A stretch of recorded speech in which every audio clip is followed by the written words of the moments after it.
L'entretien d'embauche, il se fait en 2 temps. Le premier temps, il est avec moi. On fait la visite de tout le site, où là, moi, j'explique le travail, en quoi ça consiste, les conditions d'embauche, le contrat, le salaire, les jours où on travaille, les jours où on ne travaille pas. Et après, dans un deuxième temps, la partie questions, c'est fait avec ma chef d'équipe. Je veux qu'elle les voie aussi en entretien parce que c'est elle qui les gère au quotidien. On valide les personnes qu'on prend ou qu'on ne prend pas à 2. Le recrutement, les critères, c'est que du savoir-être. Quelqu'un qui a jamais ramassé de fraises, c'est pas grave. De toute façon, on va le former, on va prendre le temps de le former. On fait monter en compétence les gens et en général, ça se passe pas trop mal.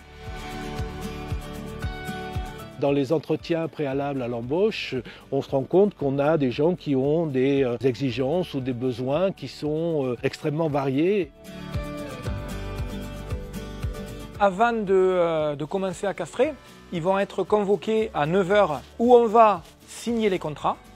Ils viennent avec les parents si les parents veulent être là. Je leur fais tout un briefing de quels vont être à peu près les horaires, comment on va travailler, la sécurité au travail. Ils peuvent poser toutes les questions qu'ils veulent.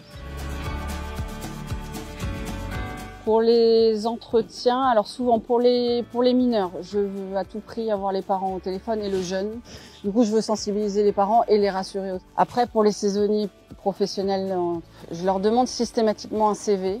Déjà, moi, pour savoir qui a déjà fait le castrage ou pas. J'essaye de cibler vraiment ceux qui font ça à longueur d'année, même si on est obligé de prendre des gens pour les faire travailler aussi, ceux qui ont besoin d'argent pour leurs études.